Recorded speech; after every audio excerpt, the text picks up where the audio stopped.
I'm sorry. Well, I mean, I'd rather record it and have nobody watch it than go, man, I wish I had recorded it. I tried. Then, Yeah. at the end of the day, then Yeah, no one was. I had kids. Okay, well, first of all, I want to apologize if anything seems to join it today. I will tell you that we were a little bit distracted with everything. We spent all weekend cooking. Beth was baking and cooking, and I was barbecuing, so that we could fill up their deep freeze so that they would have a couple weeks worth of food. And then when she wasn't cooking, I was cooking. She was sewing and making stuff the whole time. So Pink stuff. pink stuff the whole time. Okay, well, we're done with the last class. Everything's graded. Everybody got an A for the first one, just so you know, if you haven't looked at it. Sewing. Again, feel free to interrupt and ask questions. Feel free to get up and get a snack. I'm sorry there's no sodas. I'll be more specific next time, because I also like a soda at the end of the day. I didn't even look at it until you said there's no sodas. So, yeah.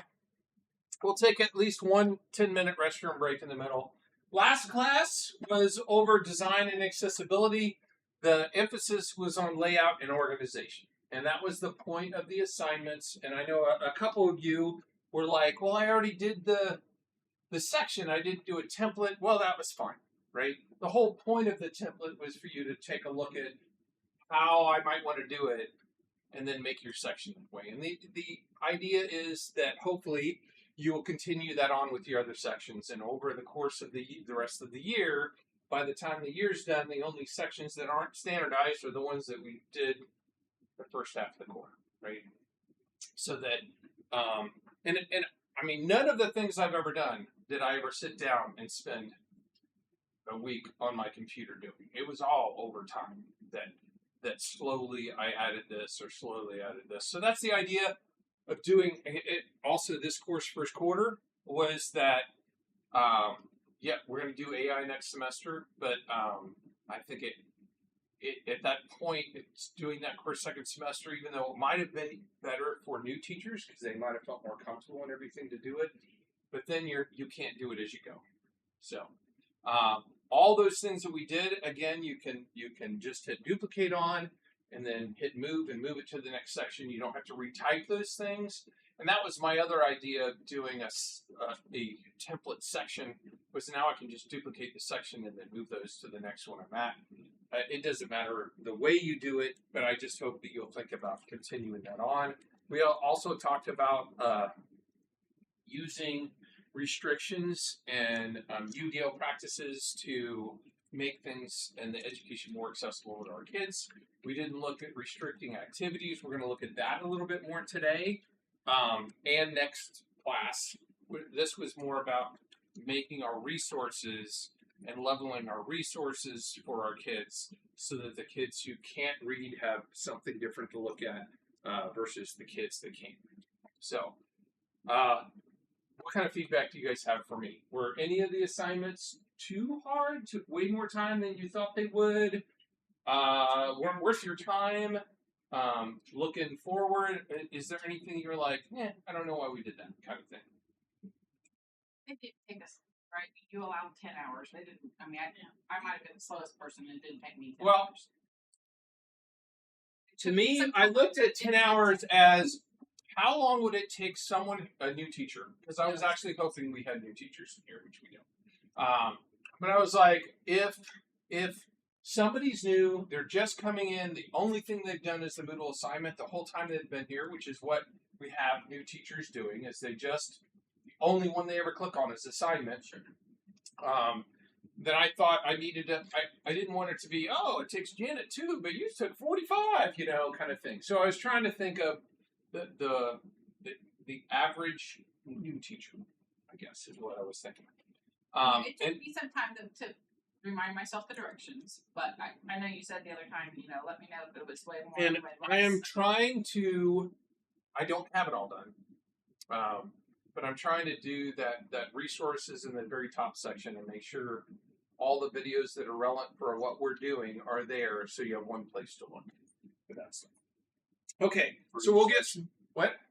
You're in the process of making all your sections look like that? No, I'm in the process of adding the resources just for you guys that we're talking about here. Like I did, I don't have all the ones for this for today in there. Because it's your first time. So today we're going to talk about Moodle feedback. We're going to talk about student choice theory and how we can apply it in our classes. We're going to talk about how we can set up personalized learning paths, and we're going to start talking about interactive activities, the biggest two of which we're going to do next class, or not today, just so you guys know. So Moodle feedback is something that some teachers use. There's only, of the activities out there, there's only about, I think it was 45 when I looked, Moodle feedbacks in our whole thing. So not a lot of teachers use Moodle feedback. The idea of Moodle feedback is that it's not a graded activity. It's a way to get the same kind of things that you can get with Kahoot and any kind of other quiz on feedback on students that's not graded, because most of the time we'll do those activities that are not graded. But it's a way to find out how students feel about where they're at. A quiz lets you know how they are based on those specific questions, but feedback is more about, what do you think about this, and what do you think about this, to get their feedback. So it's a real-time learning gauge, and it can be data-driven instruction. That's how I use it, but this depends on how often you do it as well. So it's just one more activity that we can put in. Research says that kids are more likely to respond to feedback. They feel like they're giving you input, and it's more accurate than almost anything else because they're usually honest about it, especially when they think that it's anonymous. I tell them it's anonymous. That's not really true. It's not. You can drill down. You can make it completely anonymous, and I don't really look at the drill down of who said that very often. If I've got 99% of my kids saying they understand something and one doesn't, that's when I drill down, because I don't want to go over a whole topic all over again. I want to go up and say, hey, Dan, come and meet me during intervention, and so we can talk about that thing.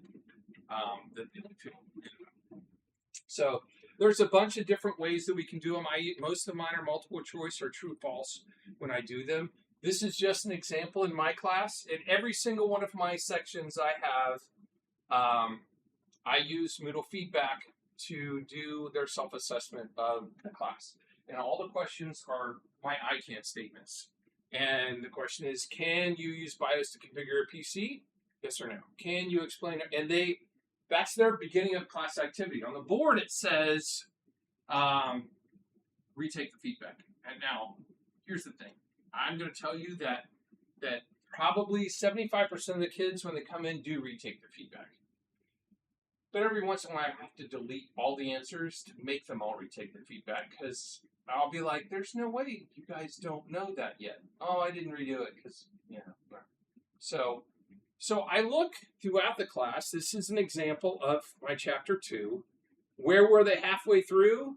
Half of them said no, of the yes and no. But by the time we got to the end, all of them said yes on every single one of them.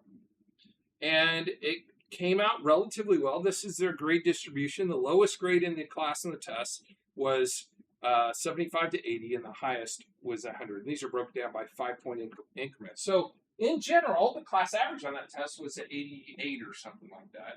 So when everybody says they feel good, I feel good moving on to the test without feeling like I would not have felt good moving on to the test here.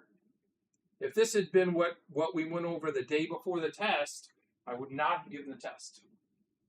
And I've had it look like that before, and usually I'll delete all answers and make them take it again, because sometimes this is just they were too lazy to change their answers. Because every time they open a feedback, they see their previous answers and they have a chance to change it. The downside of doing it the way I do it, where they just re-answer the same question, is I don't have a graph. I don't see that they went from here to here. I just see that it's now here, and I remember what you know. So you could duplicate it and not let them change the answer. You could take that feedback and just say copy, copy, copy, and move the feedback down further in your class if you wanted to. But this is how I use feedback. I've got it, like I said, in the top. It's the very first thing in every single one of my sections. It lists the I can statements, and then it lists the self-assessment. And like I said, that is the only way I use it. Although there are lots of other ways you can use feedback too. These are the ways that research says that feedbacks can be used. They can use obviously daily. They can be used weekly. They can use mid-course. There's lots of ways we can get our students' thoughts back. One of the things that I appreciate here at Trail is the fact that we do the feedback with teachers too. When I was on a school board somewhere else, there was a lot of complaints, and I said, "When's the last time we did a teacher survey to see how they feel?" "Oh, we don't want to open that can of worms." It's like, so you don't care what the teachers feel or think. Then that's why we're in this position we are in that district. That's why, and just like it gives teachers buy-in, it gives students buy-in too. If they feel like you're asking their opinion and their thoughts, they feel like they're part of the process more than if you just plow on and go through. I'm going to make it through chapter 8. If it kills me by the time we hit Christmas, kind of thing. So there's lots of ways we can use feedback and look at feedback.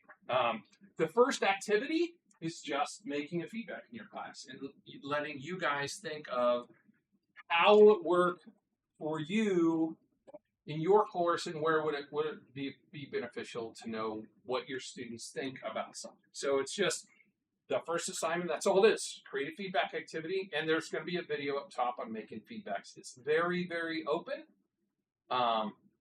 It's not like, well, it's very much like, I guess, a multiple choice question that you can put in whatever answers you want. In there, they have a rating scale. They have answer scales. Everything that ends up being rated in the feedback when you look at the summary. Have you guys all used feedback? Has anybody not used feedback before? Okay. It's just a different activity that you can go and put in. It's worth no points. There's no way to give it any points. It's one of the few activities that you put into Moodle that you can't give any points for. Almost everything else, I think, can be graded. This is the one that you can't. So you're gonna show us what you're talking about? Huh? Yeah. So I think, yeah. See, I had a link. Isn't that great? Okay, so that's the assignment. And I'm going to go through the act of adding feedback real quickly. So I'm going to go ahead and add it right. I'll put it right here in this set. Well, I'm going to put it in the practice area. By the way, practice area is me showing you stuff, not anything you're supposed to practice on. It's just where it gave me a place to put things. So I'm going to go ahead and add a feedback right up top right here. So you go to do an activity and a feedback. And by the way, I've not done it yet, and I need to. At the end of the class today, everyone's going to be a Moodle gamer, so you'll have access to the games. I don't know if anybody does. If you do, I'll know in a little bit. So, just like everything else with Moodle, if it's got the little red asterisk, means that thing is required. This is just what they see.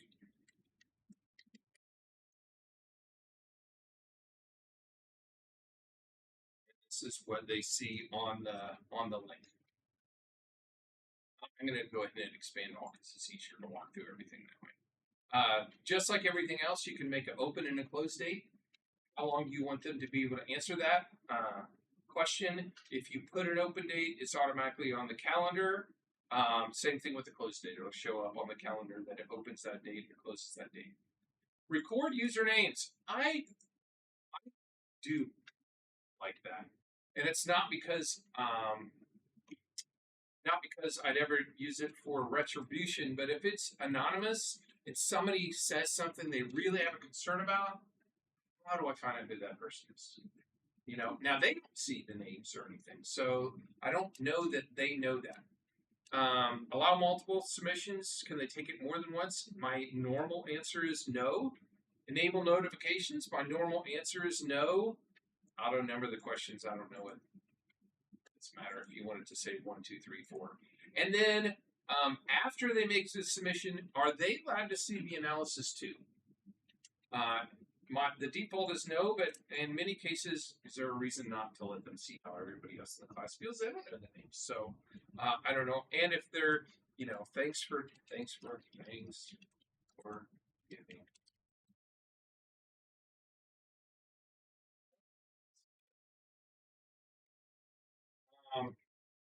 And then also, do you want no groups? In other words, you want all your class together? Do you want to be able to separate the groups, which is what I normally leave it as, so that if you say no groups, then you can't look and see how your IEP kids answer. If you say, you still can say everyone, class 1, class 2. So I like to leave almost everything as separate groups. Let's see, restrict access, no restrictions. And then you can add that to be complete, I won't have to submit it if I was going to use this as an activity that other things, which I do. Mine, I do have that and say you have to submit feedback in order to see the next thing, because especially in the beginning course, I want to force them to tell me, do you know any of this stuff now before you start looking through the book and playing games and all that kind of stuff. And that's it. So I hit save and display. It's kind of like a quiz. I'm going to ignore that. That once you make it, there's nothing there. You have to then go and make questions in your quiz. So right now, I'm going to go and say edit questions. And then I'm going to say add a question. And here's the options. Page breaks that. I've never used that. I don't ever want a feedback to be that long. I don't know that if you start adding pages in your feedback, how many kids are going to get past page number 1? I've never used that. You could. I've never used a CAPTCHA. That also is abuse of our children. I don't know why we make this. Before you take this, jump through these hoops. So I've never done that before. Information is just a text box that lets them read at the top. And then long answer is an essay. Short text is a little tiny, couple words. And then multiple choice and multiple choice rated, we'll go through those. And then numerical answer is just a number. And text intermediary is, I don't know what the difference between that and information is, quite honestly. So if I go to multiple choice, basically it says, are you going to require this question to be answered to save? Most of mine are required, because why are they in there if they can skip by? I don't want them to keep hitting submit. So I'm going to say required. The question is, what are you asking them?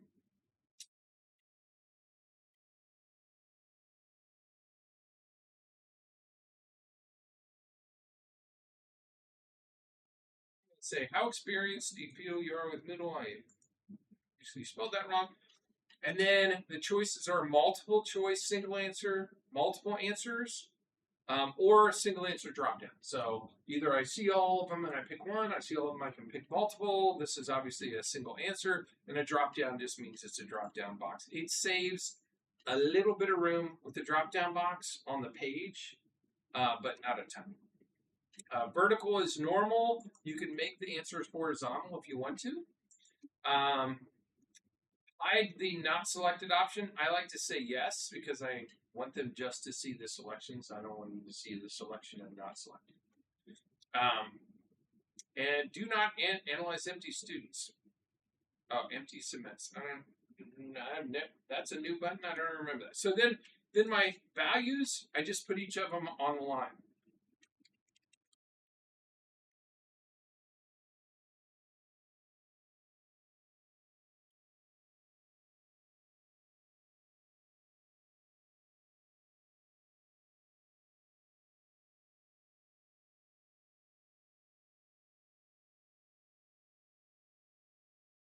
Answers. Very experienced experience. I feel okay. I am new. And what is Moodle?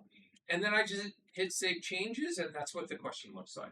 And I can move those questions around once I have more than one. I can always go back and edit the question. Like if I was like, you know what? I really wanted that to be a drop down.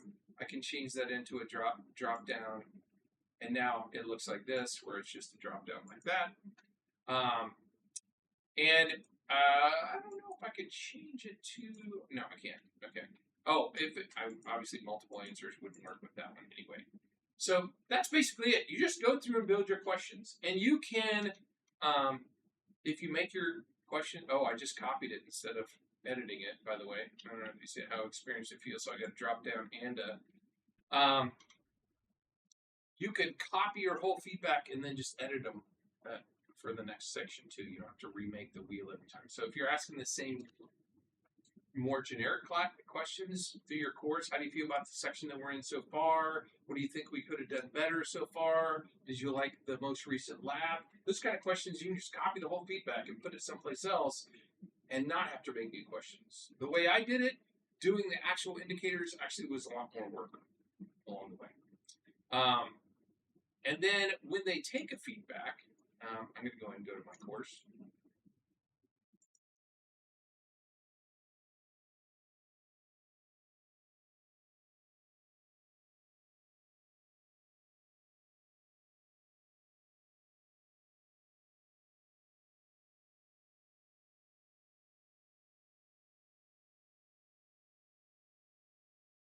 And you look at the feedback activity, and the feedback activity is that little speaker thing. Then you can look at responses, which is where I'm going to look at individual kids if I wanted to. But usually, and I don't know why it's in the order that it is, because I care more about the analysis than the responses. The analysis is where you go and look at that part. And you can see, this is the section we're in right now, where we're at on any particular part of the analysis as we go. And I think I'm going to start halfway through the course duplicating it and then hiding the first one so I can actually see progress more. Because that's the one thing I don't like. I don't like the fact that I don't get a graph of where we were and where we are, kind of thing. And like you said, you don't have to change it. You don't have to screenshot it and remember where you put it Right. and all that jazz. Because I have never done that. I've just been like, thing. Whereas if all I would do is duplicate it and then hide this one, and I would have solved that problem. So that's feedback, and there's a video for feedback as well that I already added on there. But that's the first activity you guys are going to do. Is just get used to and add a feedback. Oh, wrong button. Let's see if I can go to the next slide. Okay. Anybody have questions on the idea of feedbacks? They're really easy. They're a good use of time at the beginning of class or the end of class when you're like, I finished early, I've got 5 minutes left. You can all of a sudden open up that feedback and say, okay, everybody log on to Moodle and do that. And it's one more way for you to gather data. And sometimes it fits in when, Dan's still working on the quiz and everybody else is done. Hey, everybody go and take that feedback. And Dan, do it if you have a chance later. Okay. This is the biggest part of this section, by the way, is choice. When we did the whole blended learning thing back in 2012, choice was the number one thing that they talked about being the biggest driver for student incentive in education. That the more choice we give students, the more engaged they're going to be, and the more interactive they're going to be in our class. Research shows that if you give kids choice, they learn more, they remember more, and they're engaged more. And if you look at the graph, it's almost a 15 to 20% difference in almost every category in a class that is choice-based versus one that's just given. Now, there's no way to do everything we do as a choice. Right? You just can't do that. We have learning objectives we have to hit. We have things we have to do, but that doesn't mean we can't add student choice along the way to try to keep them more engaged in our class. And we're going to talk about some of the different ways that we can use choice. So, according to choice theory, there's 3 kinds of choice, one of which is almost impossible as far as my class is concerned. Not in all classes, because in all classes, if you are doing a totally flipped class and you're doing a workshop class, content choice is the hardest one to me. To say, I want to learn about this in this class. Most of us teach classes that we have a syllabus and this is what we're going to learn. I went to a workshop with Jody Wendell, and this was years ago, and the whole thing was about content choice and letting kids decide what they want to learn.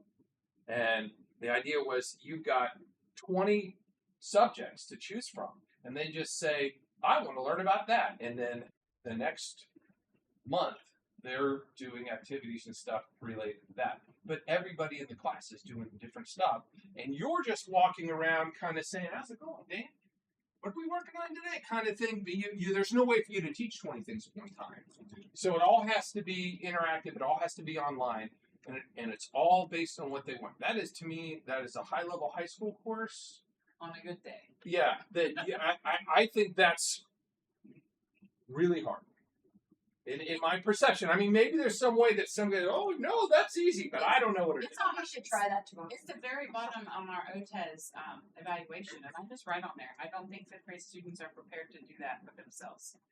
If you're gonna dig deep, Well, there are other choices that I think you. Yeah, I lift that up. You get a bad rap by doing that. Well, there will be people who say you're not teaching if you do that. Well, and Jody really, really wanted to do this.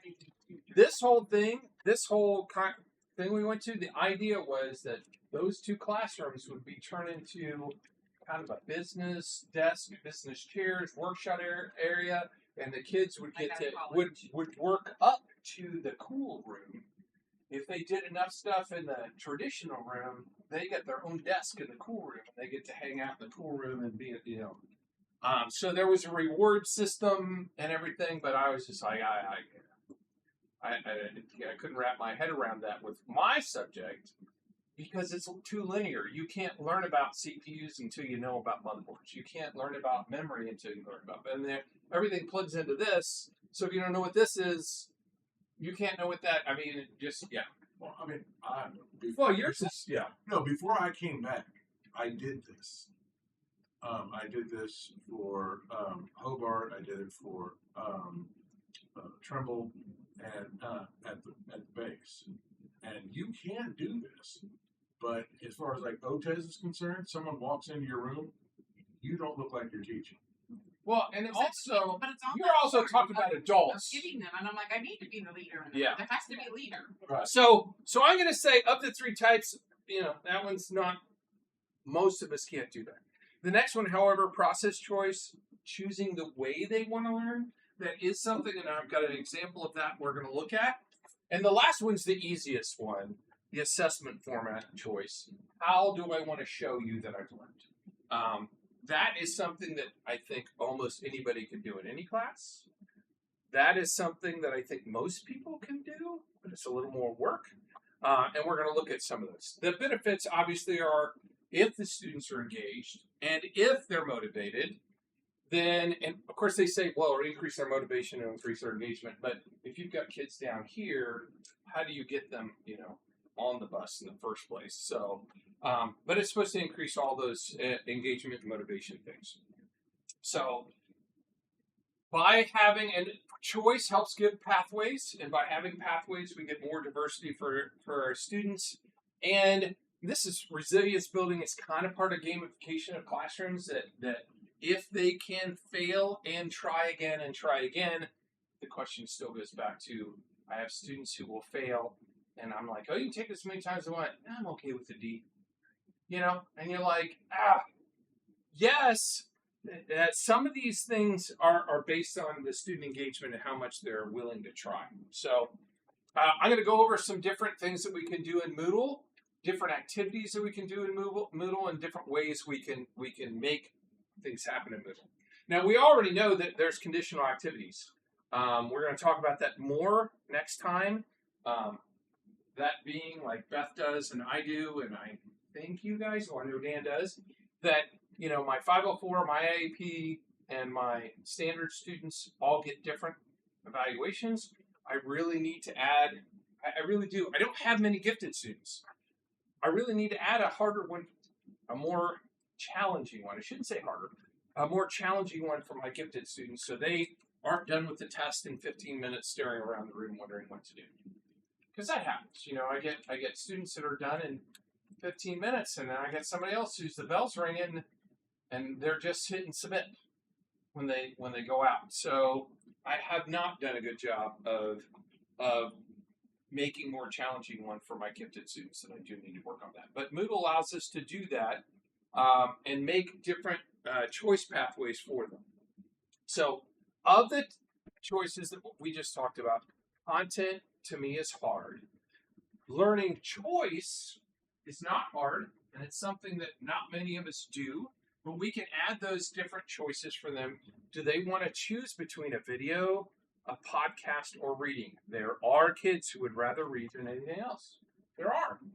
I was a reader. I don't know that I would have, not really anymore, but I don't know that I would have done one of those other ones. I think I would have gone, is everybody going to leave me alone?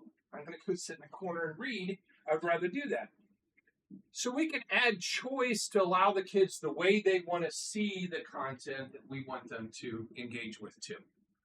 Obviously, depending on the grade level, like down in 5th grade, can you have them read a whole thing for a period? Probably not, right? You could have them watch a video, or you could have them watch a podcast or listen to a podcast probably. There might be kids who would, I don't know your clientele, but it depends on the Definitely kids. a kiddo in each class who'd much rather read their book than, but that's also reading a book, maybe not science content Yeah, compared to that is my library book. And then Always tell them, don't make me get. And then we've always got product choice. So we're gonna look at this one that I put together as an example of a choice. There is a new activity in Moodle that you may or may not have ever seen because it's new. Because I was looking, I've done choices forever in my class. For instance, I'm not my class there. Whenever my students do a activity or a project in my class, turn editing on. There is a choice associated with it of what their subject is that they're going to work on. But until I just made this recent change add-on, there was no way to make Moodle give different experiences based on choice. And now you can. For instance, turn this on. I thought I did that already. In my class, they always went in and chose what subject they're going to do a presentation. But this choice was just something to look at, and it didn't cause anything to happen. The new choice that I added is exactly the opposite. Is this still? Oh, do I have to refresh it? Okay. So if you came into the practice area right now, you would only see the sound wave project choice. And this is what you would see in this project choice right here. It says you may choose what project you would like to do during the following section. Choose wisely. You can only change your choice with my permission. In other words, they can't change it, but if they came up and I could change it. So it says option 1, sound waves essay, the sound of science. Objective, explain how sound waves work, how we perceive sound, and how sound is used in technology. And that is an essay. They can choose that as one of their options. Option number 2, Google Slides presentation on exploring the properties of sound. Objective, create a Google Slides presentation of 8 to 10 slides that teaches your classmates about sound waves and their real-world applications. And choice number 3 is student video project, sound waves and actions. Objective, demonstrate your understanding of sound waves through a short video that shows how they behave and why they matter. And if students come down here, they see 3 choices, and the 3 choices are called essay, slideshow, and video. And whichever group they choose to be in decides what assignment they see from there on out in this section of the course. So they're going to get very restricted. Here's how you make a video. Here's how you make a video. Because if he's writing an essay, he doesn't need to watch the video on how to make a video. And the assignment itself. So a student would go and say essay, and hit save my choice. And then when they come back to this area, and I'm the teacher, so I'm not saying it. Is it hidden on you, Dan? Yeah. I figured that. You're in clean view, so you can't see your phone. But then I have it hidden. Okay. No, it's not hidden. Is this hidden? Oh, no. Your section isn't hidden. This You're in activity is clean view, so that thing is. Yeah. availability show. Okay, so there you go. Oh, I see what you're saying. And I think all these other ones are. Nope. No, the only ones that are showing right now are, what do you think of the course so far? It's Okay. not played. Okay, I forgot that I hadn't undone that. So theoretically, you should not see any of these, though, Dan. Can you see any of those? The only ones I can see is sound wave by choice and how's the course going. Okay, so if you make a choice, then you should see the assignment itself show up once you've made a choice. Am I locked in on this one? Well, you will for a second. I can always change. Okay, did you click on one? I don't do the touch pad. So now go back to the practice area. You should see the assignment that goes with that. Okay. So he sees this one right down here that just popped up. So I don't have this one defined because I just wanted to show the idea that then in here I would have the whole thing with directions on how this project goes. And the students would only see the ones that they choose. And it doesn't have to be, this is the third example. They're going to get a different assessment based on well, it's kind of a combination because there would be instruction in here as well. On how to do it, but that would be an example of a choice that the student decides something, and then just like here, I'm going to turn off that.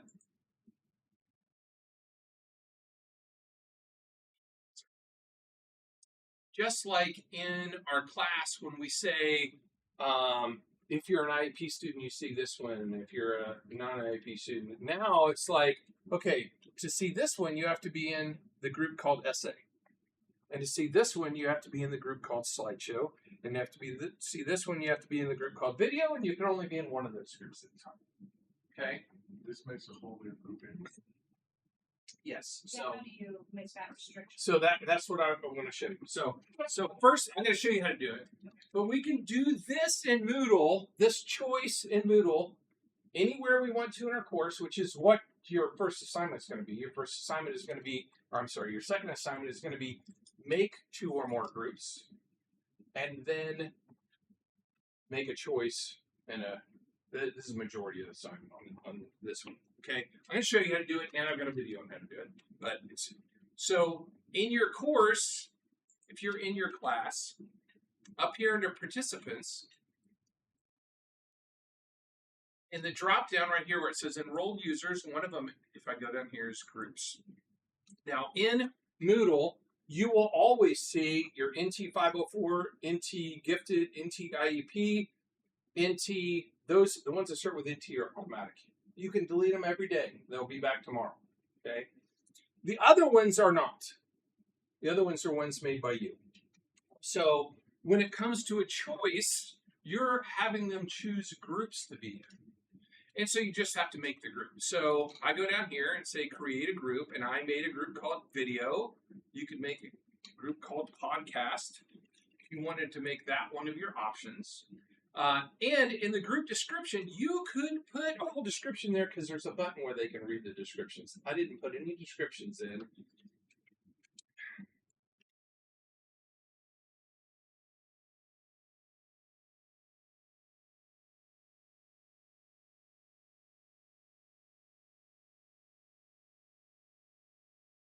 If I wanted to have that in, okay? I spell podcast, I podcoast. And then I get it, and this group is just in this class. Okay, nobody else can see this group. So that's the first part is you have to make some groups that the kids are going to decide from. And the assignment is 2 or more because I don't know what, it has to be 2 in order to make a choice. But Dan might have 52 groups and Janet might have 2. The process once you do it once is not, it's not any harder for any more groups. So after you've made your groups, you're done here. And you go back to your course, and now I'm going to go to the practice area, and the activity that you're adding is an activity called group choice right here. So in a group choice, it's an activity that you go and say, choose.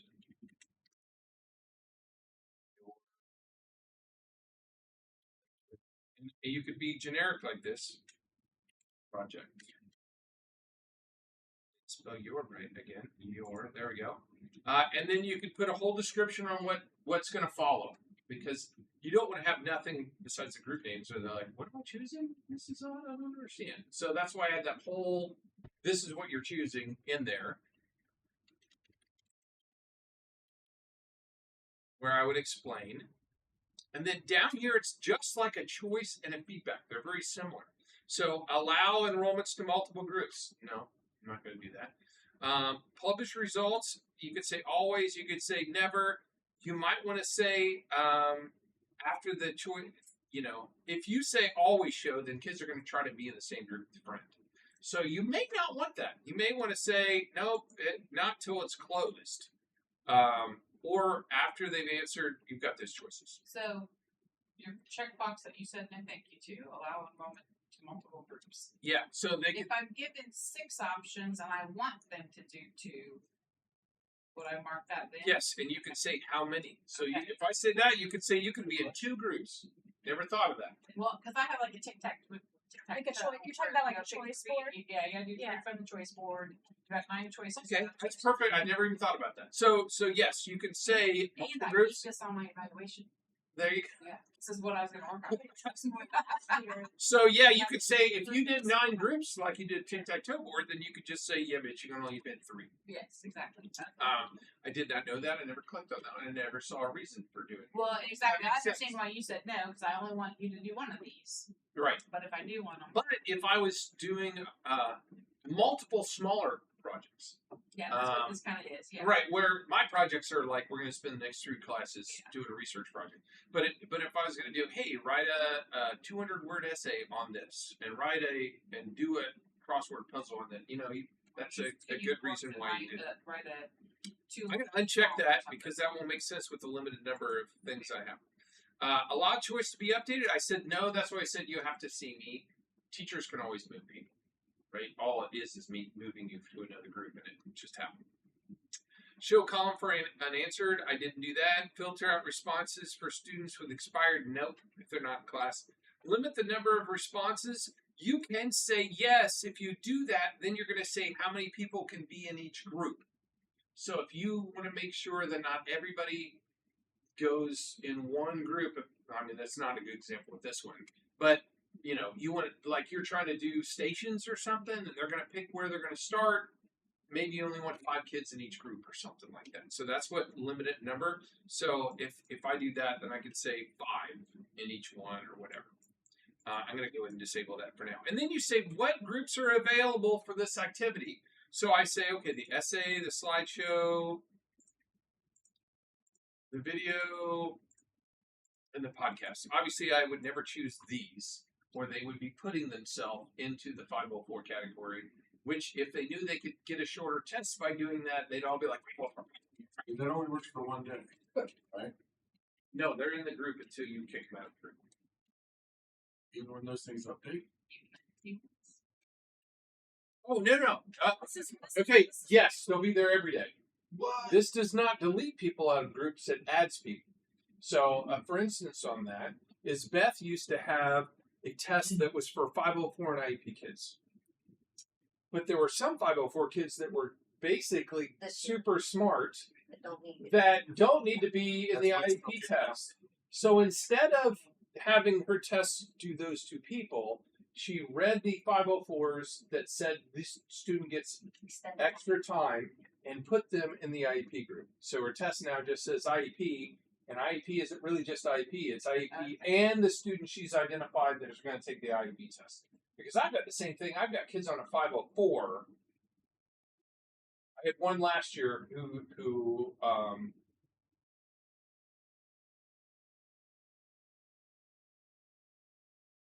I just unpaused and just seen him. Yeah, I'm gonna make one more with the gifted. I wasn't saying Definitely. Because there's ones who are not in that thing who And they're definitely so much higher up with the audience. Okay, so sort groups by system group creation date. I didn't like that. I wanted it by name. Why it should be by system creation date? I thought that was a weird default. Hide group. You can hide the descriptions or show the descriptions. So if you didn't type anything, I didn't type anything, so I didn't. And just like anything else, I can say you can only answer from this time. You can do all the normal stuff applies. So when I hit save and display, now this. Yeah.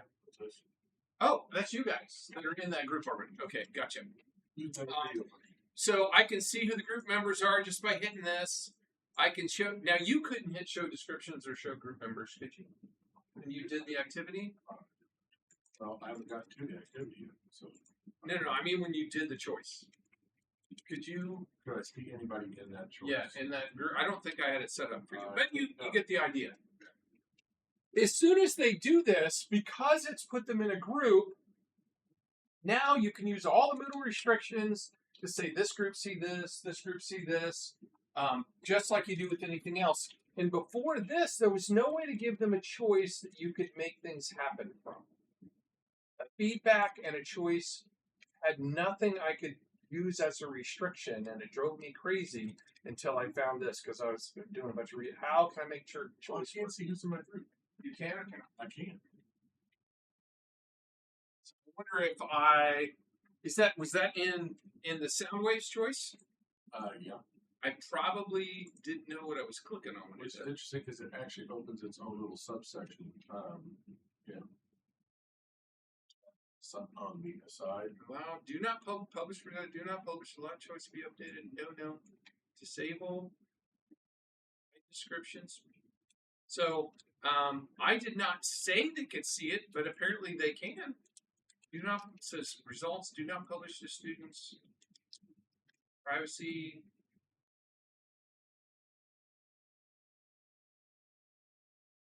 I would think that you wouldn't see that, but that's important to know that you can see whoever's in your group after you're done. Because didn't I say no to everything?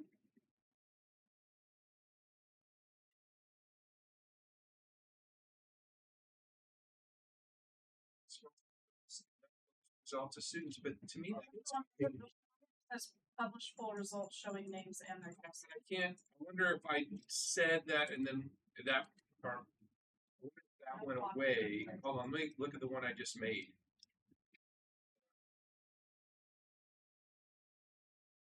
Let's see, has anybody answered this yet? Sir, I don't want to see if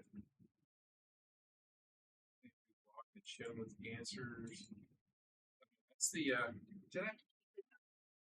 Oh, it's down here. It's down here. Settings.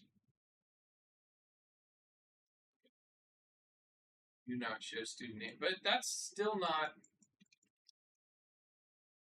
I guess I must have not chose that, and then once you answered, it was locked. But I'm just curious, Dan, if you take this one, choose your section project, Dan. See who's.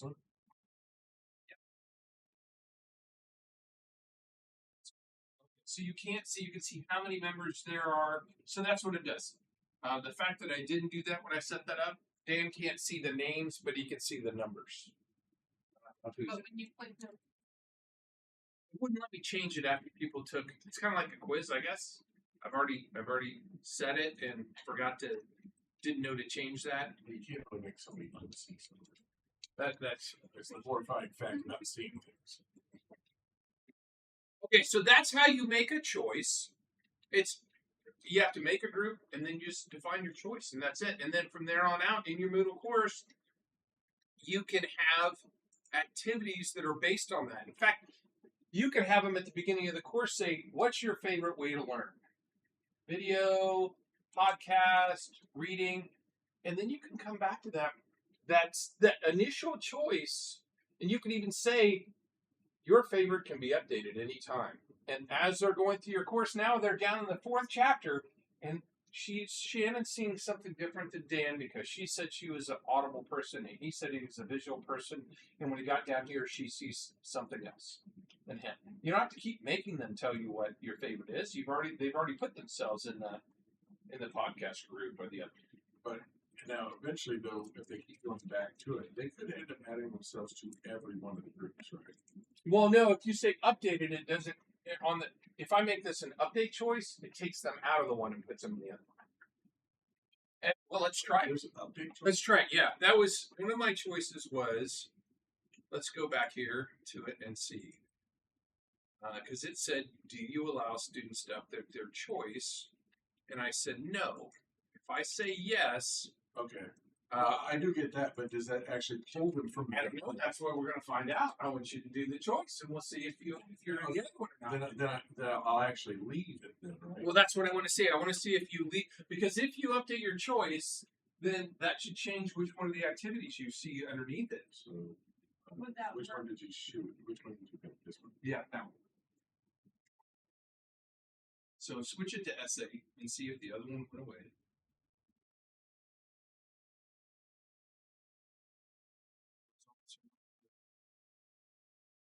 So we're saving that.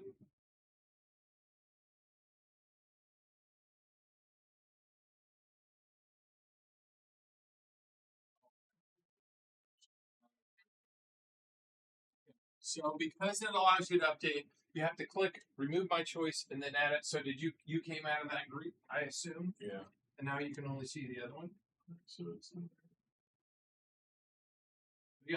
Okay. So if you allow them to change their choice, they'll come out of they'll have to say I'm coming out of that one, and now all the things that they saw before will go away and all the other things will show up. Does that work from assignment to assignment? Like, so this is like a sound wave project choice. Let's say you have another topic. Does that update project choice remove them? Let's say in this one they chose essay, but like on the other one. I'm gonna say yes. I'm gonna say yes. So my thought, if you're gonna use it for assignments, Right. is that I think your groups should be essay 1, video 1, and then make a 2 and a 3 for the other For projects. the newer ones. Yeah, because if all of a sudden they say, I'm gonna choose this, then all of a sudden they're I don't know what it would do to the grade book. I think because hidden items are still that's interesting. I would Like, is this one of the things where I could only do it one time? no, you could, but you Like, have to change the you group should have to names. change Yeah, I the think you would names. have to Okay. put a, and maybe you So just you're put not a, gonna say sound essay or yeah. I mean, podcast maybe you put sounds. all the chapter 1 stuffs have a 1 at the end. All the chapter 2 stuff have a 2. I mean, depending on But how. if it was like content, like sound versus like atoms. Yeah. You could Yeah, have so that on the end. I would think. I mean, there's some things for learning modes that I think you could just have. What way do you like to learn? But when But it comes to it doesn't projects, stay with it stays then with that choice for all of them. until they choose something else, and then it'll switch them all. They'll all get flipped.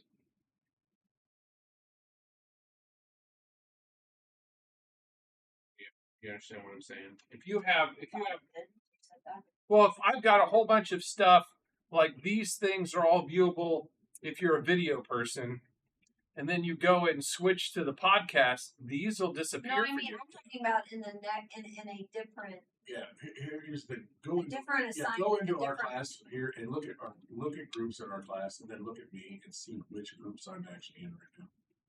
Because I bet you. But they don't go across classes. Groups don't go across classes. No, go to the class that we're in right now. Okay. All right, all right, and go to participants.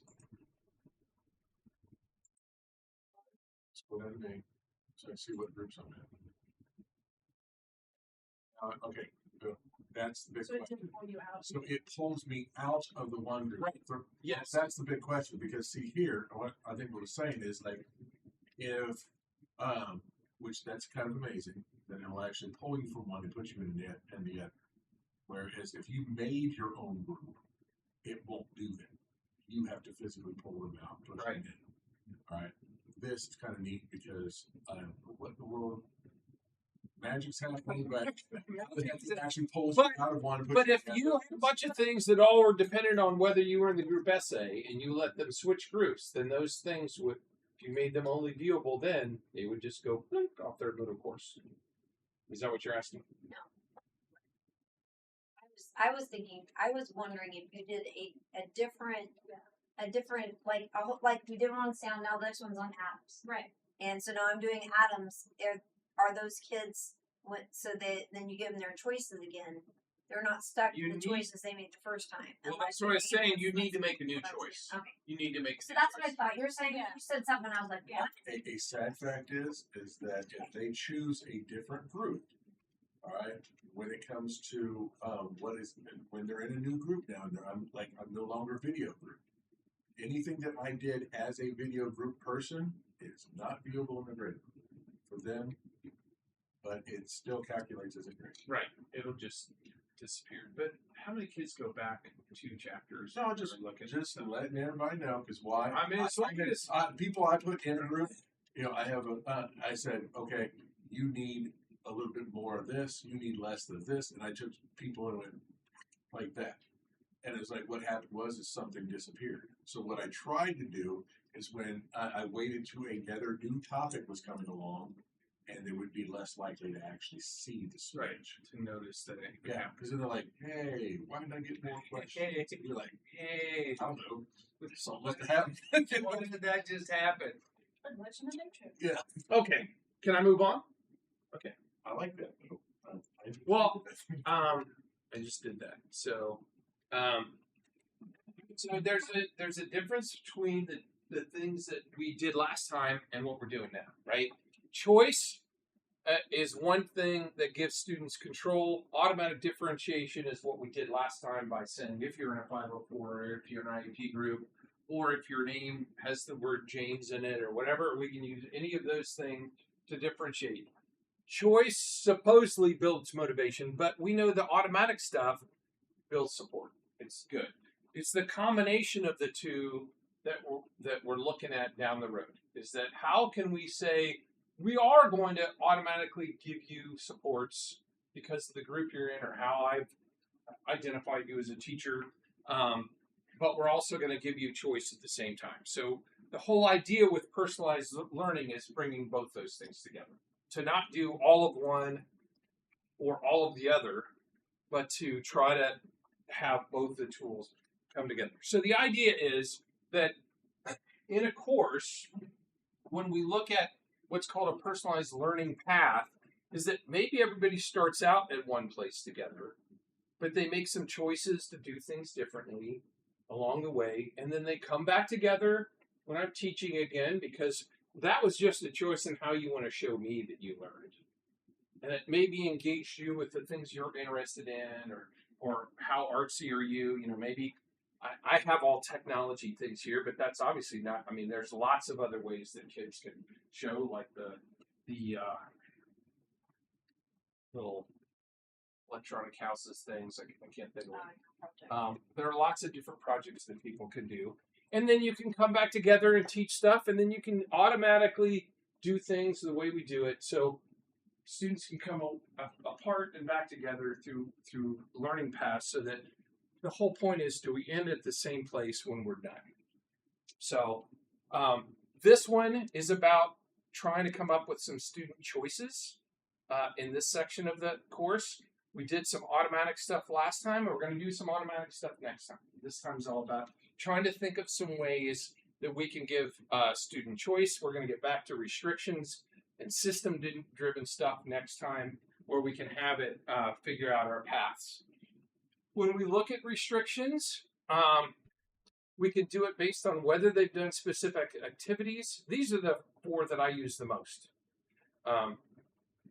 Whether kids have done a specific activity can decide what happens next. The grade on those activities can decide what happens next. You can have different things be seen and have different videos based on a grade on something the student did. So a pre-assessment quiz is a great way to divide learning paths. Everybody takes the same quiz, and then all of a sudden there's 4 different things students might see based on the grade they got on the quiz.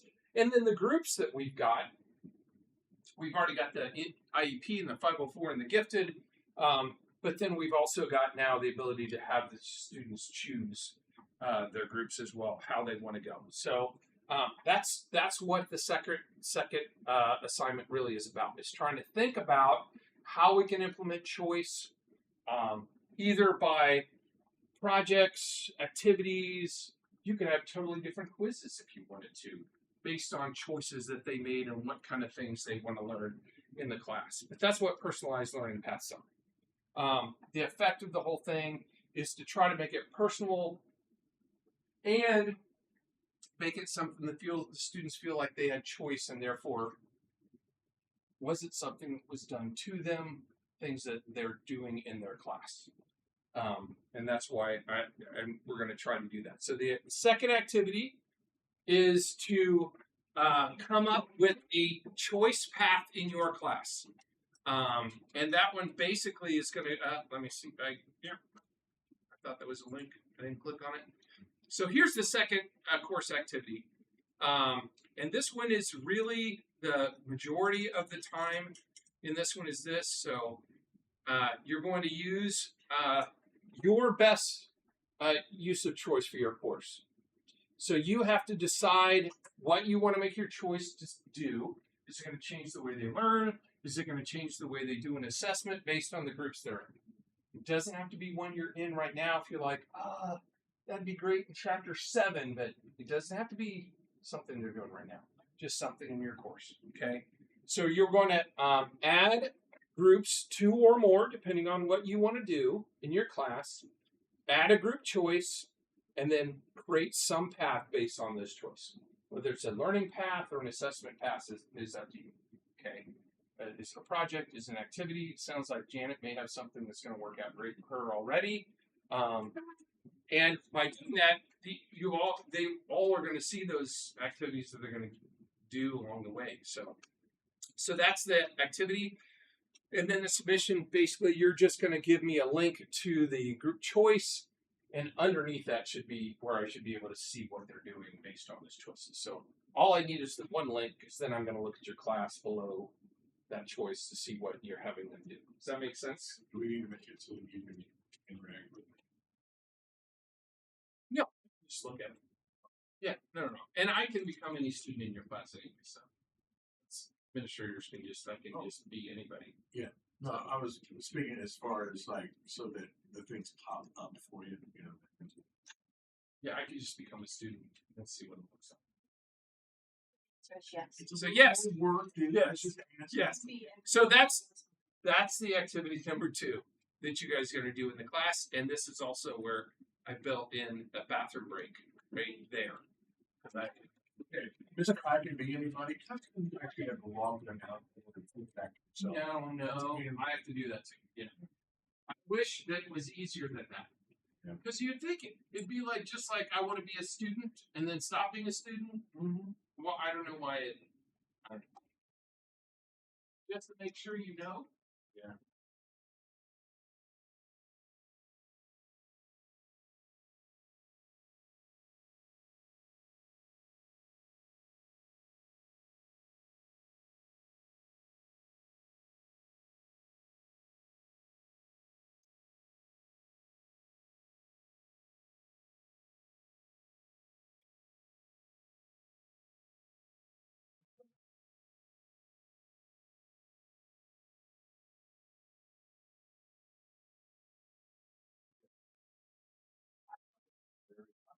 Now, I really want to add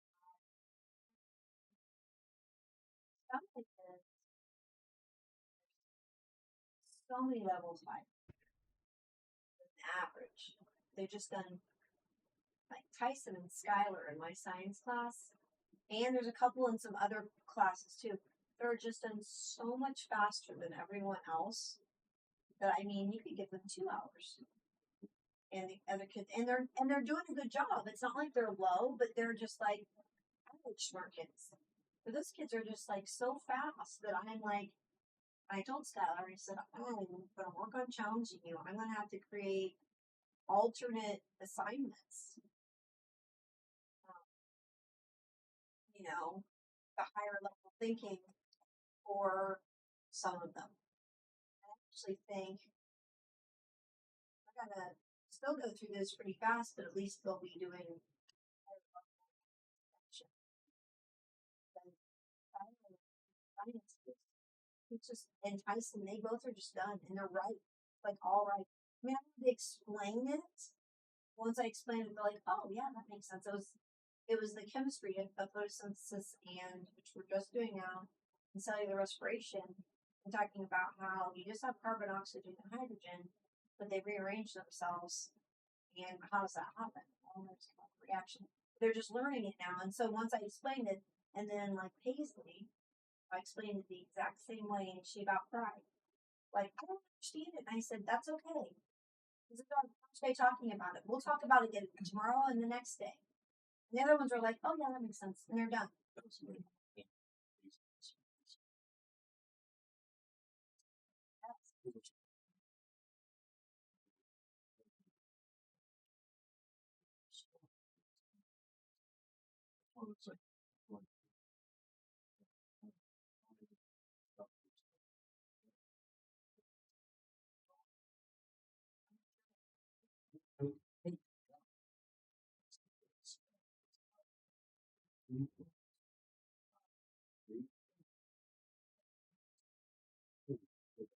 It's time for them to go out and do something.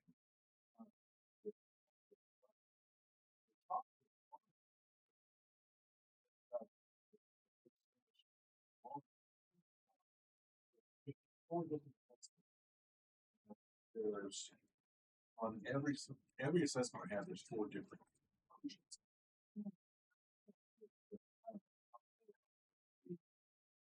Well, it took me like 8 years the last time I built something.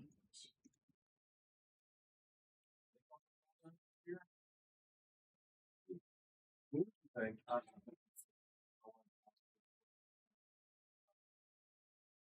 my dreams.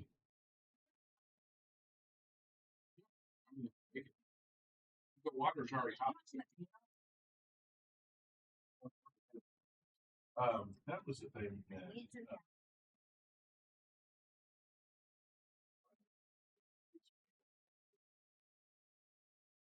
What's the star mean? What's the basically you're to the heart. I didn't know if there's like big pains in the butt stars that are. I would have 13 gifted kids actually in 7th grade. They're identified as that, but there's 21 kids who are getting that kind of material. If you're unidentified, but you're way up. Like there's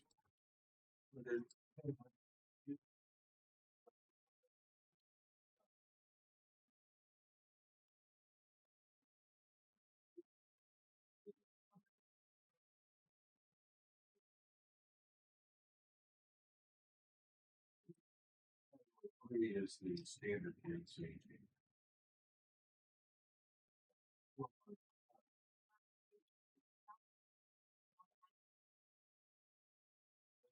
They were taking a pre-assessment the other day. And one kid so there he goes, 6 questions. I was like, what? So you got that? And I was like, amazing. That's right. It's just totally random. Somebody probably got more, somebody got less. It's like, oh yeah, the IEP kicked it up. You here for 3 days?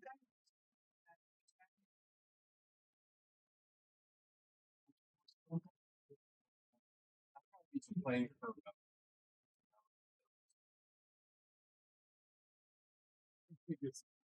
So next time you have a laptop, I'm giving you an abacus.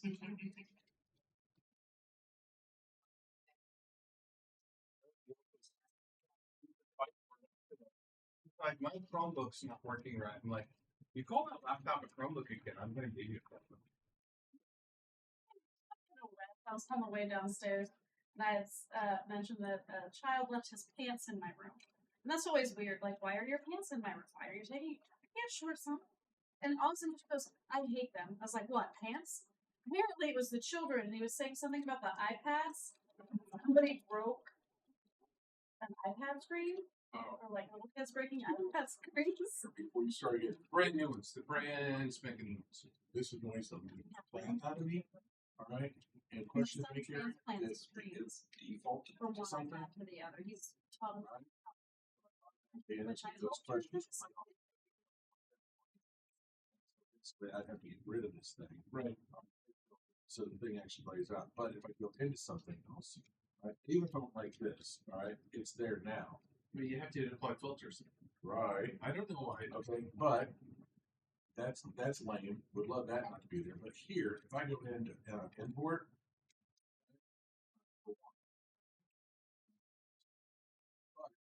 this one is the it's collapsed. And why is that important to remember, Dan? Because when you click on it, it's automatically shoving it to whatever that default one was from before.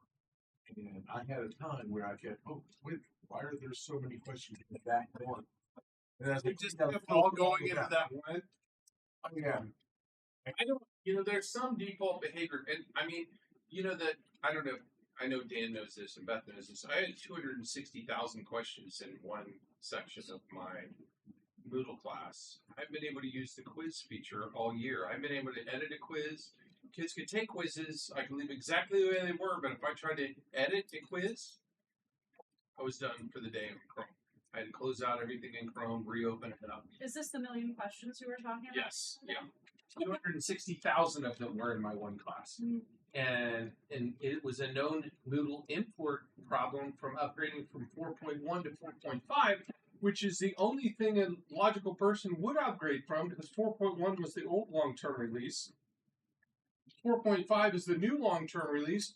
Why would you go to any in the middle? All right, but it wasn't 264,000 questions. It was 264,000 examples.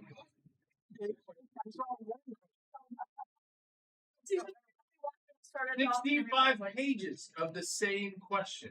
Unless you could change your mind, right? It's multiple. So you find out the little loop of just recreating. At some point, that's as many as it could make while it was doing Yeah, it. did you make the internet go out? Yeah. Literally, I actually had to tell my son that, and just to watch his eyes. He was like, "What?" Like this thing we're going to talk about today. So we're more than halfway. I think I must have had a break. I must have missed my regional break. Because I should think the break should have been before now. I don't know. It's 404. Anyway. Okay, so the last thing is Moodle games that we're going to talk about for interactive activities, because next time is going to be quizzes and HP5 content. This time, the last thing interactive is games, and I know Beth has just started playing with games a little bit. Games can be great for kids to learn vocabulary and words. And there's a game that I haven't added yet, by the way, that I'm going to add as soon as I've had a chance to fully test it. Because that one I think kids will really like. Games are based on why am I not clicking? On basically two different things in Moodle. And these are the games that we all have right now. There's one more that's going to come.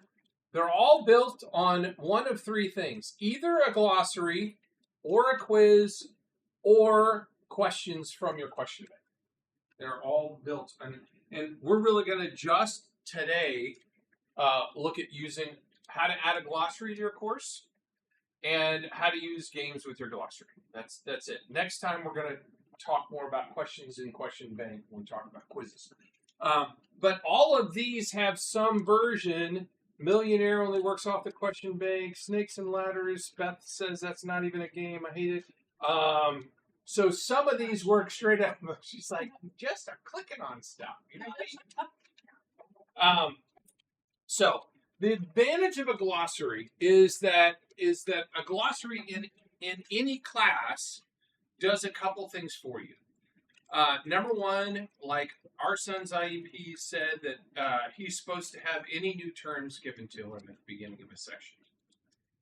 Which is when I started doing glossaries. When I had Luke in my own class, because I had never had that on an IEP before. And I was like, oh, okay. How do I do that so that I do it in a meaningful way? Giving a kid a sheet of paper that has a bunch of definitions on it does not seem like a meaningful way to me. So I ended up making a glossary in every single chapter of terms that were new for that chapter. You can make glossaries of unlimited size, but I started with just basically taking my chapter and looking for keywords, and then students if you give them permission to, can add to your glossary at any time too. When I do games, I say the terms have to be teacher approved, because on any new term you can approve the term or you can delete the term if kids add it to your glossary, because you may not want some kids adding to your glossary. I mean, you know what, Are you- 6, 7, Uh-huh. they're I was just thinking that. Yes. Yes. would be in there all the time. Uh-huh. The other thing about a glossary is that if you have the filter on, every time that word appears in your course, it's highlighted. Kids can hover on it and they can see the definition on it. So I went and put the filter on, and in the word you can also record the definition. So if a student were to hover on a word, they would then also be able to click on it and hear you saying the word and the definition of that word. Two, one more thing that we can add a learning stretch for IEP and 504 kids. So I want to show you how easy it is to add a glossary. It is actually, I'm going to tell you in the class, I've got 2 videos, and there's, I'm going to say, there's an easy way, and I'm going to show the easy way, and there's what I'm going to call a hard way. Okay? The hard way is what I'm going to call the quick way, and the easy way is not so quick. But this way requires you to watch a video and do some XML stuff and some. I wasn't really. She's like, I'm not doing that. I'll copy and paste all day long, but I will not watch one of your videos and learn how to do that. I see you all the time. I see videos too. So I'm going to go ahead and go into a class of mine that doesn't have a glossary in it.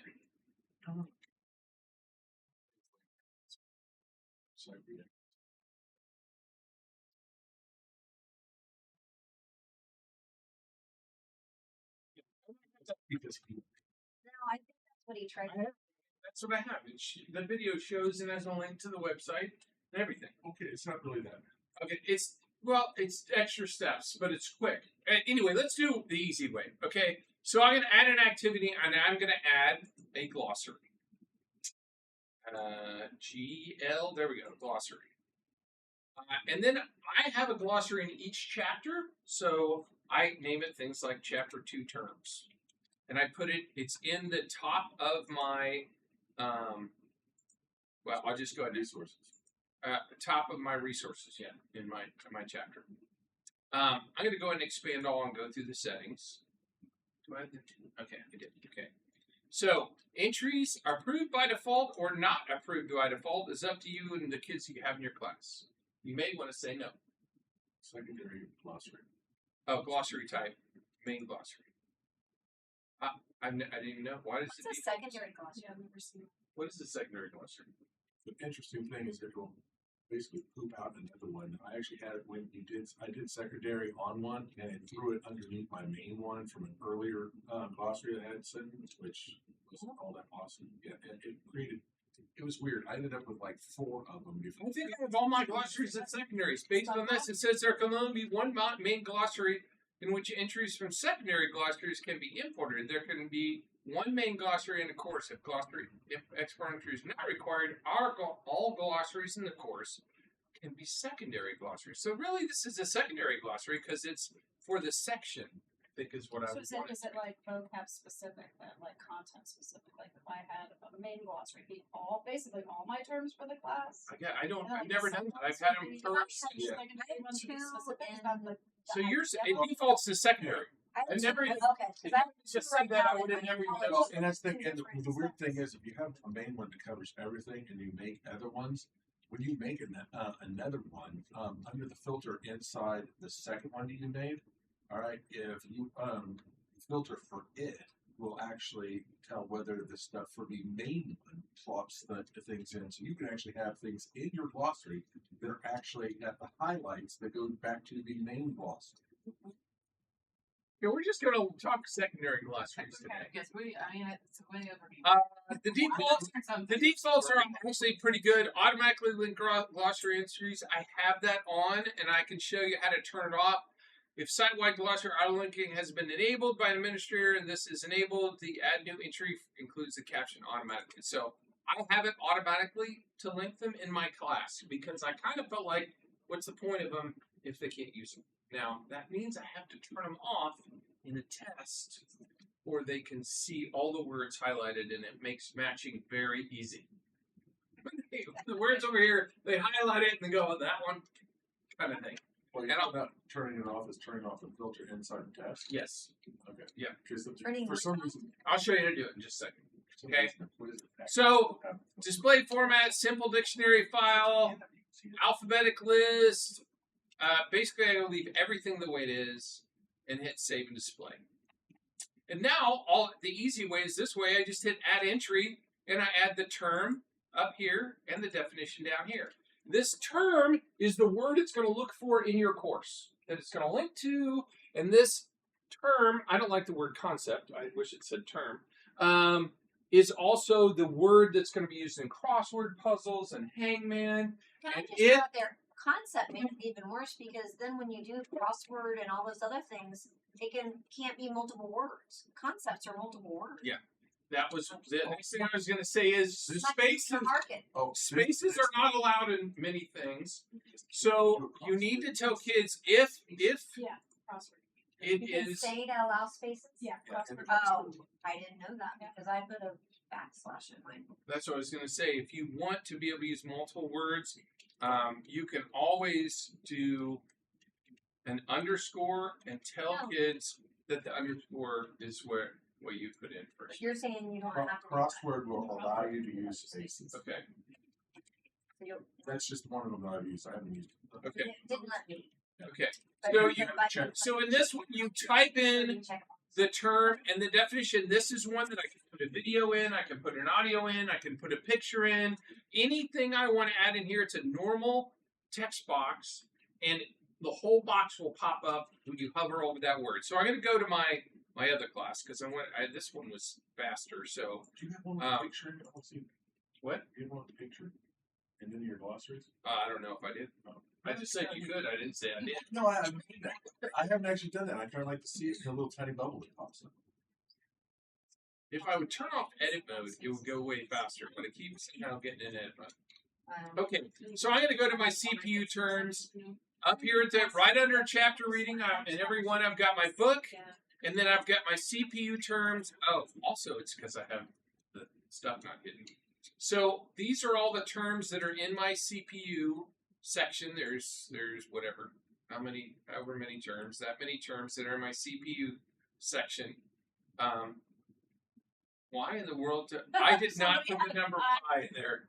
You let somebody. Some Can you student. ever look at who edited it? Like, The- is there like I don't know if I can, but I did not put the letter pi I have suspects. in there. That's funny. Well, actually, it's a term. Right? So these are all the terms, and you can see that even the terms link to terms. So inside this term is the word RAM, and that's a term from chapter 1, from the chapter 1 book, that if I go and click on there, then I can see the pop-up of, so I see the other glossary that it's in, and I can see the term. And this is what I've got in there, and you can see the term is inside the term. So you could, as you're reading stuff, you can click on other words. And I could have recordings, I could have pictures, I could have video, anything you put in there, you could have in there as well. I'm going to show you how to turn off the linking. This, first of all, the glossaries are pretty easy. In the video, however, I'm going to go back to our course. There is under glossaries. This video is not on how to do it the easy way; it's on how to do it the hard way. And if I open it up on YouTube, it has down here the address to the website that you're going to convert the list. So I didn't type up all my glossaries. I gave my book to AI and said, give me a list of terms. And then I took that list of terms and put it in this website, and it turned it into a file that you could import into Moodle. Just so you know. That's the difference, is I didn't want to type them all in at one time. And Beth wanted to I just have 10 terms. I just want So this the term. easy is the type of one at a time. Yes, the easy way is one at a time. You just click add, you type in the term, and you type in the definition. I mean, I think that doesn't bother me because I'm not putting 25 words in at Yes. once either. Like, I think if you had to do My first list was 8. Well, when I decided I was doing this for Luke, I just wanted to do every chapter. I wanted to get them all done. So I went, and in some cases, I used Diffit and put the lesson in the Diffit and just looked at what, okay, those terms, I'll use those terms. So my question, my teacher kid brings Cranky now. Did you realize that he could see all this, or did he realize he could see them during his test because you had the? You mean the first time I did it? Oh yeah, I did not realize he could. Yeah, and it wasn't him; it's everybody in the Yeah, class. gotcha. But Everybody in the class did really well on the first matching. So Tell me that because I don't know what you're saying. So okay, so if I go to my test, I'm going to go to the CPU fight right here, and I'm going to go to filters, and down here where it says glossary auto linking, you have to turn it off. Hit save for it not to link in the test. 1993, when I was a freshman, I was textbooks and one short, so my textbook was and I received paper copies. And I used those paper copies for 2 months until a new child moved in and you needed to make a complaint as well. She received her paper copy and immediately said, "This is why the answers are on here because you copied your book."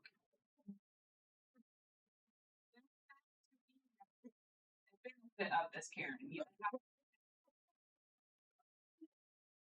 He's going to take my book that So it's true. This filter is true of any activity or anything.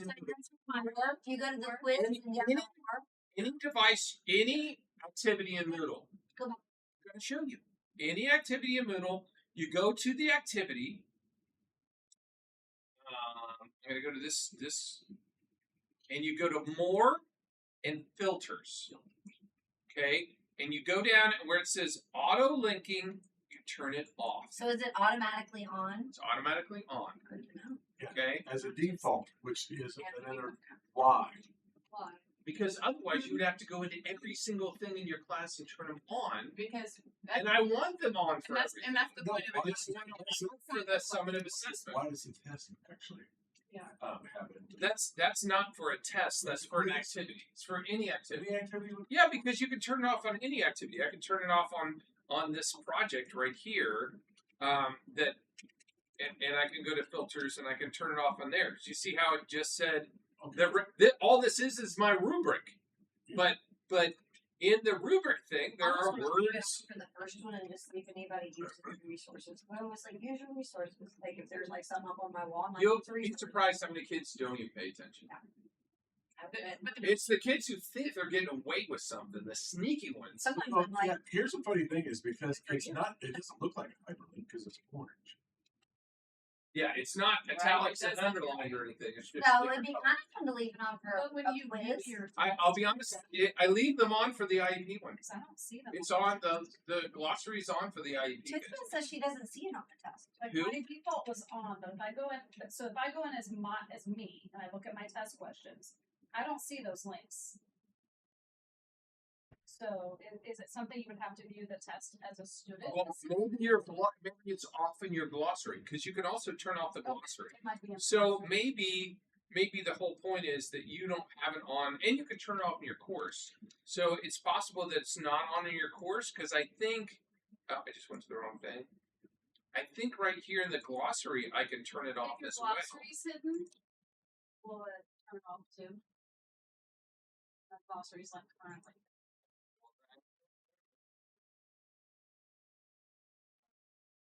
See, and right here it says automatically link. If I have that off, probably won't show up anywhere. Oh, when you make it. Yeah, when you make it. So if yours says automatically link glossary and you said no, then it probably won't show up anywhere. I said yes because my whole point was I wanted to. that's why I especially last year, they're all on from last year because over half my class were IEP kids. And I wanted. The glossary on for the test for your IEP kids. Yes, I do. Yeah. So. explain to them if you're sitting beside them, then why not leave it? What does that hurt anyway? It's Now, your did they hover on them? Did they click on? Because you don't just hover. The hover just shows you that it's in a glossary, and you have to click on the glossary to see the word. Honestly, I should go and record the definitions because I have them. Yeah, so they can hear them too. I mean, that really would be one more step. reading's tricky already. Yeah. Really failing. No, I mean it would even be better to have a little video in there. I mean, there's so many things you could do with a glossary, especially at your grade level. Down to 5th grade, you know, are they going to read it? But they might watch a little YouTube video on it. You know, But they're not going to have their headphones and they're going to be broken. 17. So can you untie this for me? I'm like, One earbud in, the other one in the mouth. yeah, it's like I should have just read it to you myself. We have lost 16 well, I minutes. mean, and I know Beth does this. I think Dan does. I mean, I have every single one of my questions is reported for every single one of my We AP want to tests slowly start changing. because I don't have. Make them all do it the first test. Everybody has to have their headphones in. But like, This next test, I am gonna have all of them. so there are 3 is to make a glossary somewhere in your course that has at least 10 words. That's all, 10 words. Because without 10 words, you really can't do any of the games. And then assignment 4 is to add a game to your glossary. So any place in Moodle, you can add a game, and I generally put them right underneath the glossaries, so it kind of makes sense to my students. I gotta turn off the restrictions. That's driving me crazy.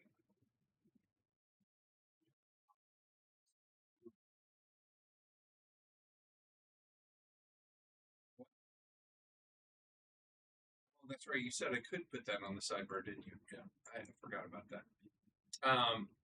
In mine, the games are just part of what. Still feel like my course is too slow. It's just this one. My other courses are fine. This one takes forever. But thank you for the other update of how to make these flip them, right? When I made all those other things in my grade book go away, it wasn't much. Oh yeah. Yes, thank you. So I've got in my chapter reading section. I put my games right there. The games can go other places. That's just my thing because Beth has hers organized a completely different way. Nobody organized it the same way. Nobody needs to. Your game though is for questions, not with. Well, I know this is my class. This is my real class. When you do it, you're gonna that sheet I have up there is there, but you're just gonna add a game, and if you can't see the games, let me know. I don't use all of them, and I played with them and been like, oh, okay, you know what? Cryptics is one that I had never used before. I played with it the other day. You pick what glossary you're using. So it says here you can use it with the glossary, with questions. So you pick a question category, or you can pick an actual quiz. I just want to use the questions from that quiz for this game. I'm going to use the glossary. If I chose a different one, then my drop down changes. Down here now I can pick any quiz in my class that this cryptics is going to come out of. I'm going to stay with glossary, and I'm going to say it's this chapter's term, and I'm in chapter 3. And then I'm going to come down. Let me expand it all. And I'm going to say it's worth 10 points. And I'm going to say it's extra credit. And I'm going to say it goes into the chapter 3 by extra credit category. I have a category for each test that extra credit goes into so that they can't too much. They don't know that. But so all the extra credit goes in this little tiny cup. And if they fill it up too much, they get as many points as they can get. So it's going to say highest grade. I can define the columns and rows. I'm not going to do that. I'm just going to hit save and display. And then if I want to look and see what the cryptics looks like, this is what a cryptics is. As you answer each question in a cryptics, it finds the word for you and highlights it. It's like word search. It is like word search, except for I mean, So if you it's don't. not say word search. because it doesn't. You're not really searching for Probably the word. trademarked or something. Answer one of those. Or it looks like. Okay, so I hit answer, shows me the question, and I say ATX, and I say okay, and then it says you are right, and then it highlights That's why it's not word ATX. search. That's not a word. ATX. Sorry. Yeah. So that's how it works. You don't really have to find it, although I guess I could look for it and it went. So Voltage is one. the thing is to just try a couple games out and leave one in your course that you like. What are you looking at? She found a word. She did find a word. And I. A complete loss of electrical power in an area often caused by severe weather, equipment failure, or other unforeseen events is a blackout. That's the Oh, I see that. That one's right there. No, it's right below. It's right below blackout. Oh. Break. BREEK. It meant to say geek, but There you go. So that's a cryptics, and you can just play with games, decide what works. Now Beth already decided she hates snakes and ladders. well, it just doesn't make sense to the kids because it's like it shows the board Yeah. and then a dice, and then if you get the question right, it moves you that many on the dice, and then the kids are like, "Oh no, the snake ate me!" I went back down, and I finally I'm like, because one kid was like, "I've been working." I said, "By the time you do all 11 words, you'll be at the top. Just keep going."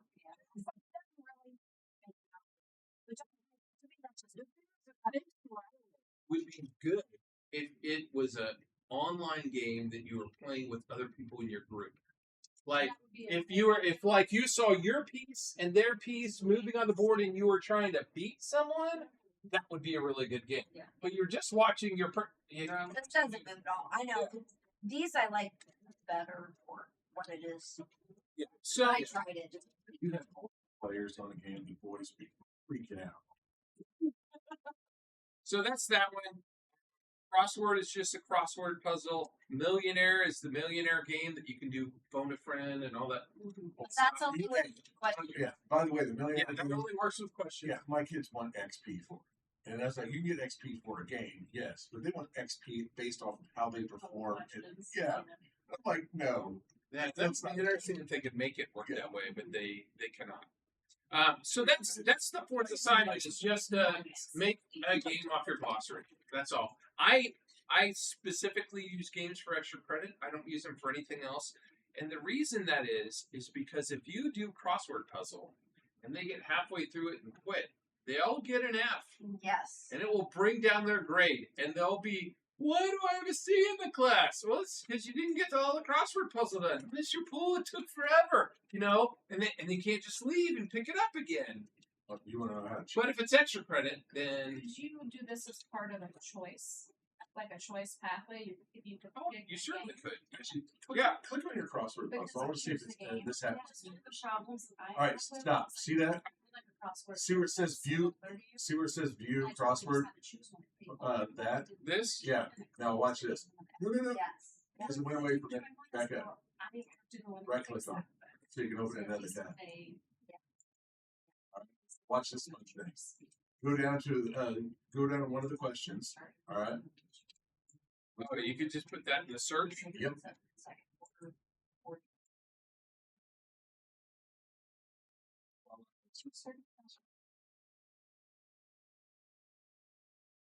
It's a really ugly crossword puzzle. Right there. That is good. This one, yeah.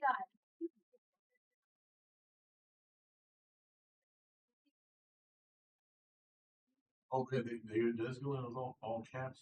Yeah, it does. So the answer to your question is in settings, you can do restrictions like everything else. So I could restrict it to a group, so they make a choice.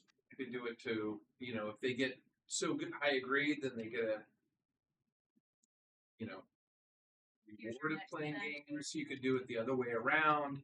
If you get a really high grade, then you can play Millionaire. But if you really get a really low grade, you got to play Hitman. So yeah, you can restrict it just like anything else. But I do find it hard to give it regular points because of the way it scores. I mean, yes, if you're gonna do, if I did this activity with and said, I think I can. Can't you say how many? But yeah, crossword options. You can set your maximum. Yeah. And stuff like that. Dude. You could make it smaller than I do, because that one's kind of huge. Yeah. Well, your max is there's no max on yours. So if you set those at like 5. Oh, maximum number of words. So if I just said 15 words So and I said save and then generated it, would be way better. I'm going to do these. And recheck it again.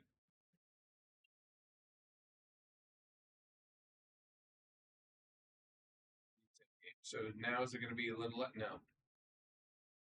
It's remembering the first time I came onto it. So pretty sure that's not 15 words. I do appreciate that though. I really wish you could. Well, find that's the something thing. There's 15 in the down, and there's Maybe you're right. Maybe there's. yeah. So you only actually. Yeah, there's 15 terms. Okay, yeah, you're right. I should have made it smaller. Anyway, You should take a plan. I'm wrong. You still believe that. I think I will. It taunts you. And I think that's the last thing. That was the last thing on games that I want to show you. I'm going to put this slide in the book so you can see which games are defined by which thing. And the other game I am really excited about adding. It is a Space Invaders game that you have to shoot the right answer. Oh, you're bringing it back. Yeah. So it didn't. It says it works for our version, so I'm going to try to. There used to be an asteroid one too. Yeah, I'm going to look and see. I think kids would enjoy that. Space Invader one. If you use questions, please don't make them long questions because if you're not a fast reader, you freak out. He was like, oh. It's kind of hard. So, does anybody? I mean, we're done. That worked actually pretty well. Does anybody have any questions on anything? I'm sure I'll have 17 next week. Okay, and I will try to make videos and everything. So if you have questions on anything, I'll make sure I put the video in the thing. I tried to make a separate one in course supports with the videos for this. So that's section 1. This is the one for section 2. And like I said, I don't have it done. But I'm gonna. So we can either do a choice activity or a choice. For learning. Like how they want to learn. You want to choose. Well, that's what I meant. Yeah. Choice for learning, or did you say a choice for? The activities. If you want to have them do different kinds of, like Jan's talked about having a choice board where they're choosing what activities they want to do. It's just whichever way you want to provide them choice. Like, so I thought you said the other choice would be if you do this, and you make this grade, then you go here. But if you know what I'm saying, like Right. There's a restriction. restrictions or Yeah, something. she talked about the restriction one. Is that not If you what the scored choice- 80, these things open. Yeah, for that's you. not a choice. That's automatic restriction. based on Okay, so that. are we doing that? No, that's not good. You're just showing us. Yeah, that. that's okay. next time. Yeah. Thought you were doing that too. Okay. Yeah. Oh, but that's next time. This one, yeah, that's next. You're just ahead of So I won't him. put it on. Now, He's in my moving too I slow. thought you said we were doing that. halfway choice, like if I have them choose something to do, I then restrict it to here's your next step. Could it be a game that you play about whatever you did, and then it goes to the assessment? Yes. And could I do that? Would that be everything then? That I need to do all in one. Yeah. So you can have your choice be I hit all the birds with it. have it your choice go to different games. Yeah. Sure, you could. Okay. Yeah. The whole point is to provide a way for them to get ownership of what they're doing. You They can get build to a pick choice what they're within choice. Yes, you definitely could. So what you're saying is, Picked a choice and I put them in a group, yeah, and then within that, could and there then be another that choice? group gets a choice, to do something else. So yes, you It's definitely. not within it.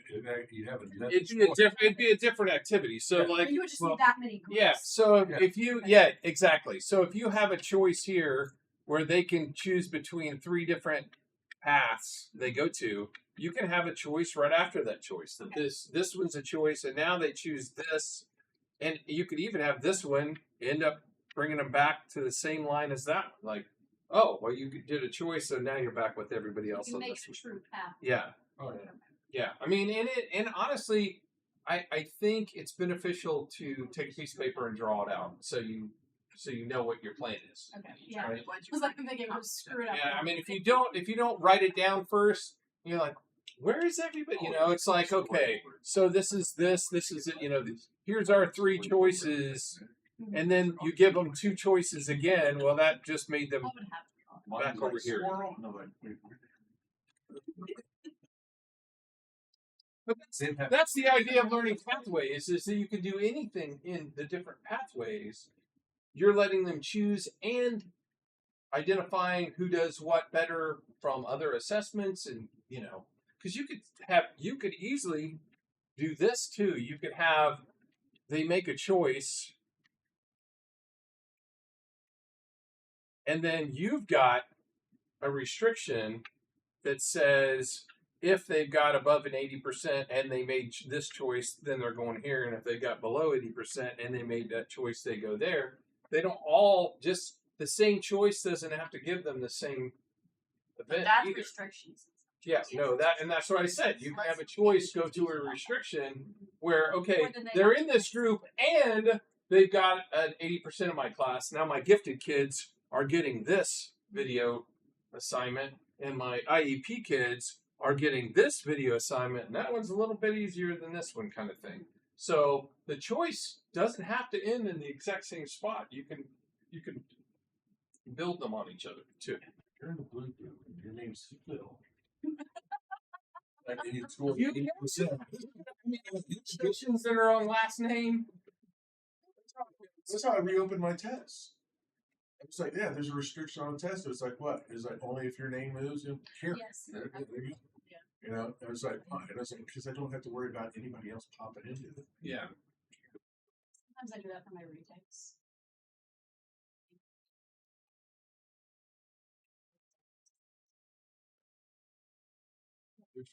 Wait, I mean, I use restrictions for everything because I don't want to ever hide an open text. Once I learned them, Because I don't have to hide anything. As soon as they come into the class, everything's hidden.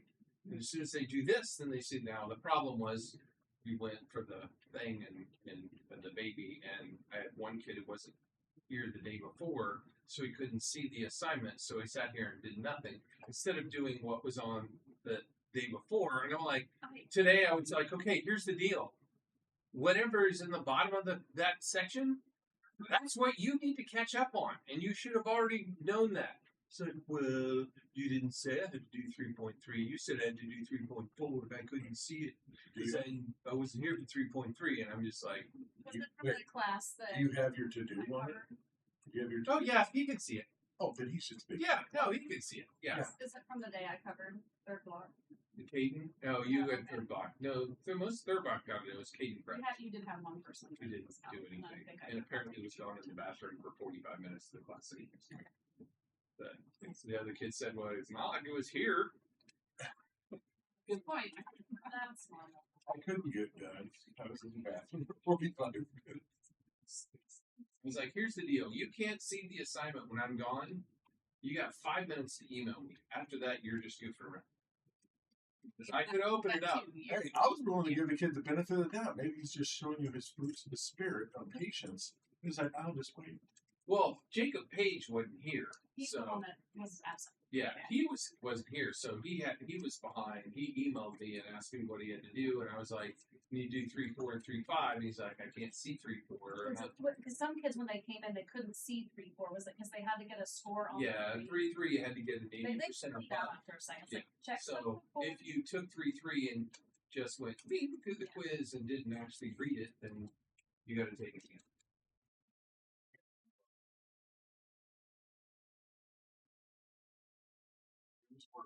But once you do it, It's not, setting up all the restrictions is something you do throughout the course, and you benefit from it next year.